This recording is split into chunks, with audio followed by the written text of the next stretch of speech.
T-Man 978 Chill Review.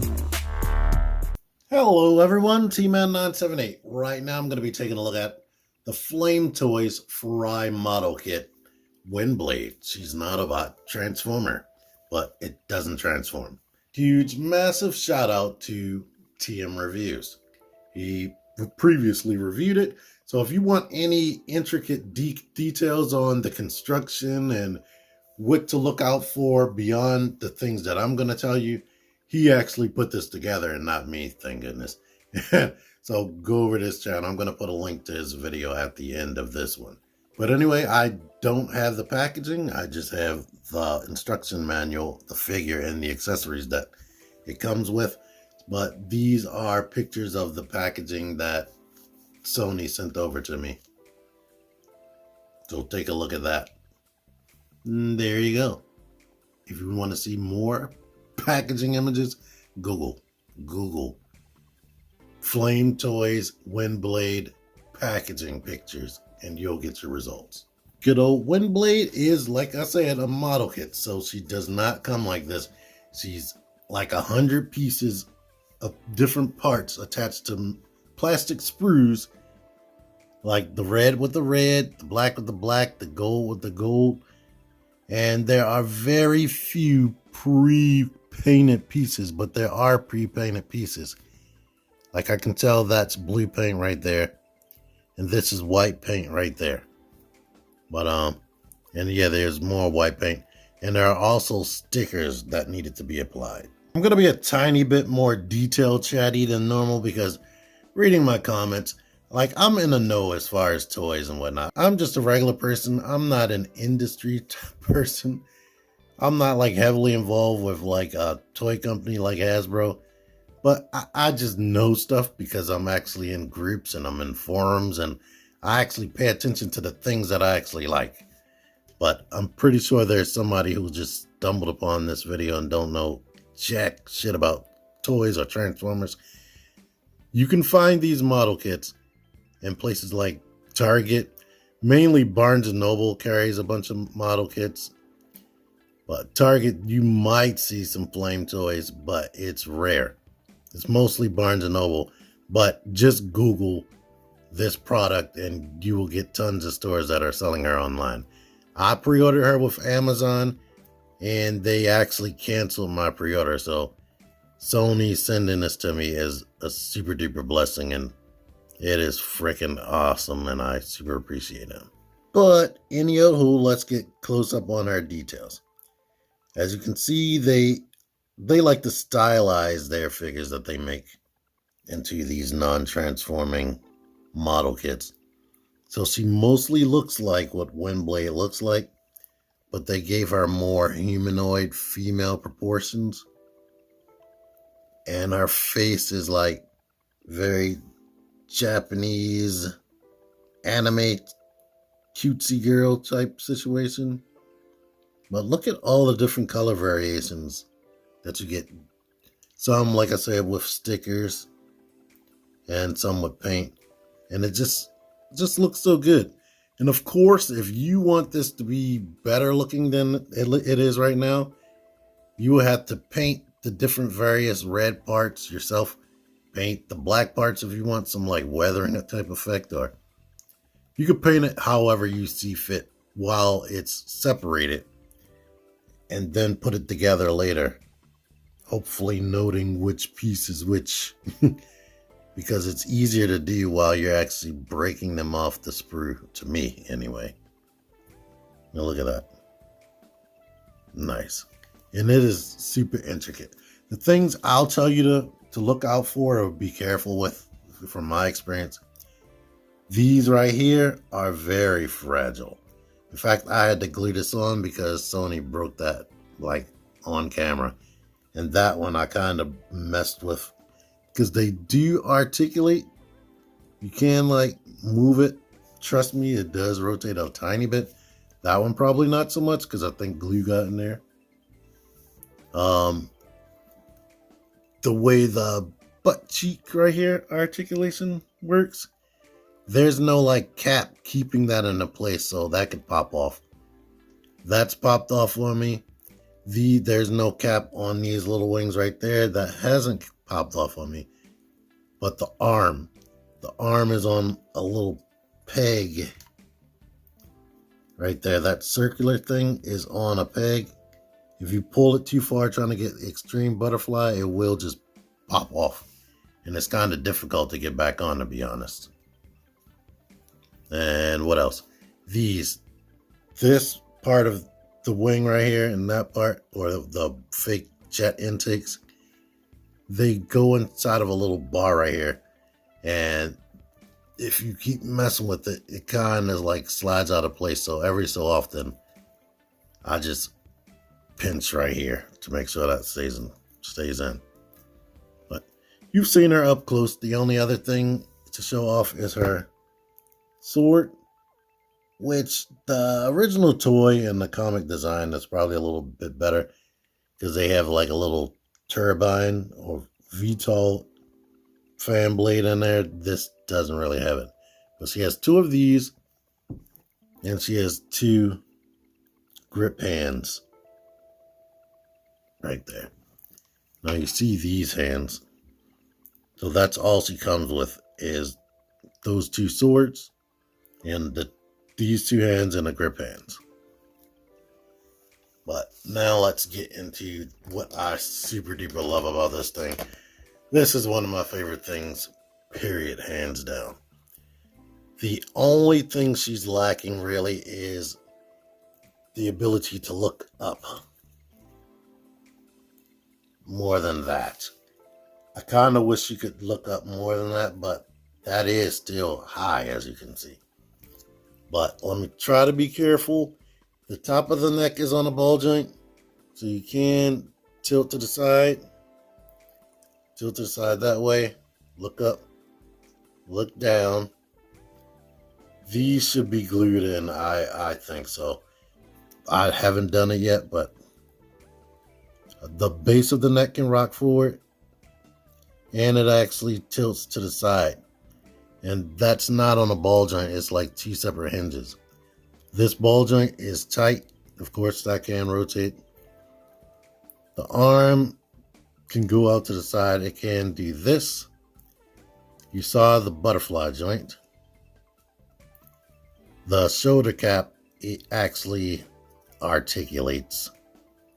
Or at least this one was articulating earlier. Oh yeah, the arm does go down. But yeah, that does articulate right there. You get a bicep swivel. You get, and that's not a double joint. It's just over 90 degrees of range. But you do get a universal ball joint right here to do whatever you need. And the wrist does hinge in and out like that, which is helpful for those sword wielding poses. The torso, holy crap. There's a ton going on. Now, this is what the back is looking like.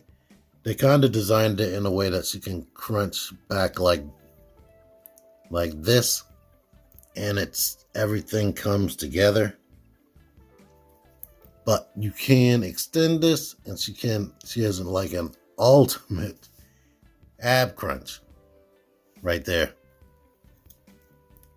And there's a ball at the top that is very tight, but I love it. I love that articulation right there.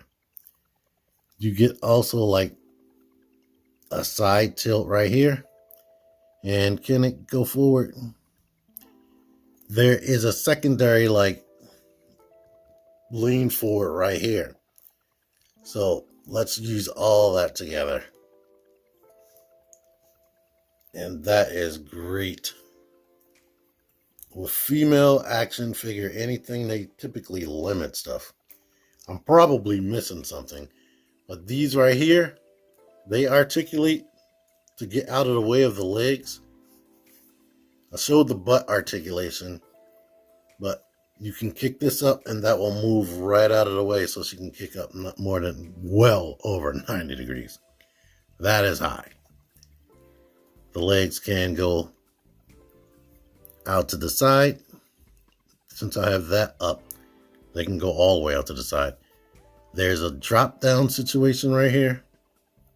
That was helping with the kick forward, to be honest. You get the swivel right here. That can swivel inward and swivel outward. It's kind of stopping right there. But let's show you this. If you bend that, you can rock that butt cheek right there forward. The knee bends, and then the way that looks, it looks awesome, and she can kick all the way back. So the foot rocks here, rocks back, and you get the side tilt that way, and the toe articulates, and this moves. So about the only thing that she doesn't have is like a rotation in the ankle. Yeah, I can't rotate that. So, but it is so easy posing her that it's just crazy easy posing her. You will have her in a pose by freaking accident. I don't know if D Amazing has this, but if you're watching this, you need to have it. It's freaking awesome. She can get in every Spider-Man-esque pose ever. Of course, you can do the superhero pose, which is my thumbnail. Let's try to replicate the superhero. See, that's what I'm talking about. If you push it too far, it will come off like this. And it is kind of difficult to keep that peg. No, I did it. But let me get it in the pose and come back. Here you are. I like it. She's like feminine, but she has an athletic build. She's kind of built like that old 80s to 90s anime, Aeon Flux. I mean, I'm going to be honest with you. I'm going to show you a picture of what the prototype looked like.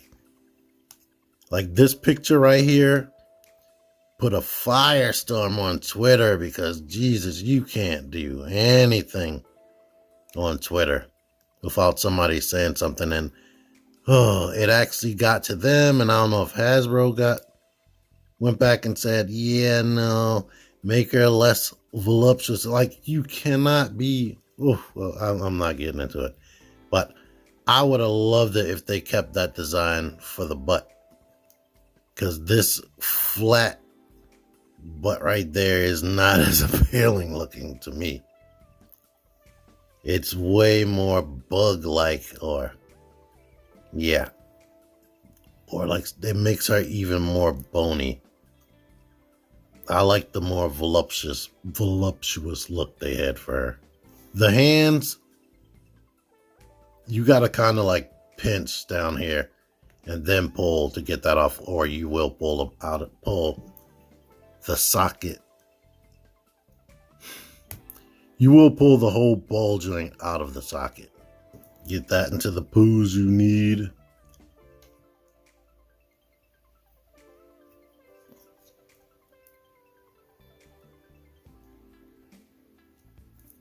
And it is fun that she can rotate the wrist in whatever direction you need. One issue is the hands don't really grip this sword very tightly. It grips it tight enough, I guess, but it's not super tight. And during the articulation, I didn't mention that these move. The wings move back like here, and you can kind of move them up like that. So you can get them to be as dynamic as possible. Of course, you can dual wield, and this stand, I gotta explain every damn thing. This stand I got from a TB League female action figure that I ordered. So wired arm with a grip right here, which would grip better if she actually had some meat on her bones. Let me see if I can make that tighter, but you get the point. No pictures ever show her dual wielding. Well, here you are. And like I said, it's so easy to pose her. Like almost anything that you do just looks freaking good and natural. Now these stickers for the Autobot logo, they don't, this one right here definitely doesn't seem to be as sticky as it needs to be. So I might have to take that off and put my own logo on there, because that just always shifts around while I'm moving it, and that can get frustrating. But overall, final thoughts before I compare it to anything. The only gripes I have with this is the fact that it is what it is. It's a frickin' model kit. The plastic used with model kits is very different than the plastic used with a regular, already assembled action figure. So it feels light and it feels definitely scary. And you have to be careful while you're manipulating it, because like I said, because you'll push it to its limits and stuff might pop off, or you might actually break it in the case of these things right here.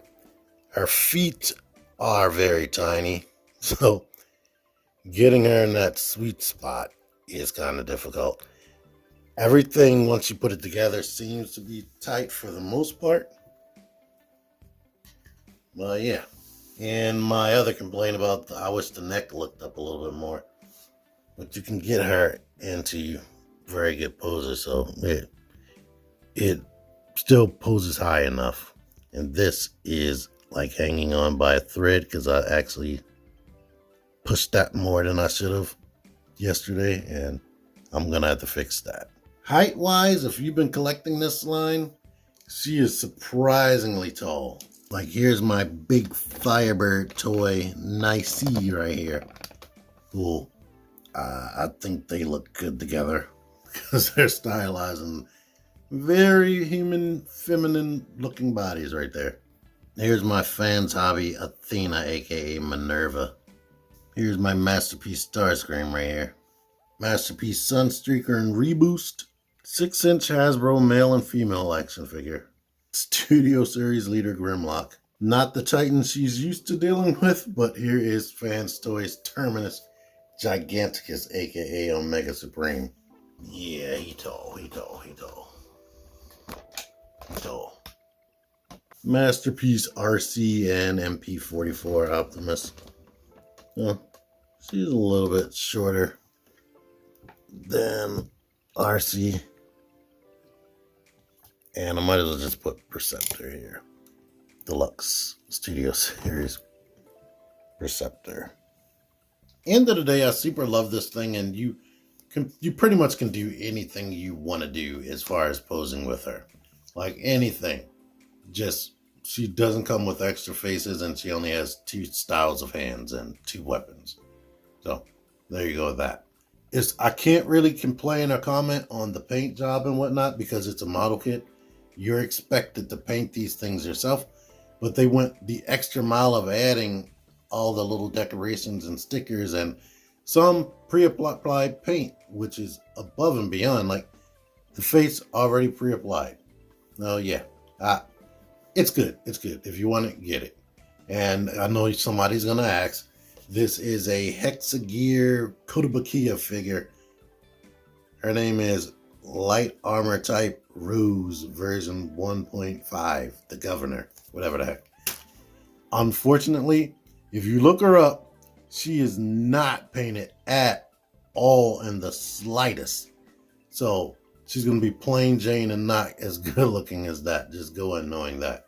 You got to know how to paint, and you need tiny tools. But anyway, thank you for watching. Thank you, Sony. Until next time, T-Man978 out of here. Figure action. That one's me. Join the Syndicate Toy Hunters Facebook group. Link in the description. Click. click the videos, click the videos, baby, click the videos. You should really click these videos, click the videos, click those videos, baby, click the videos. You really should click those videos. Click the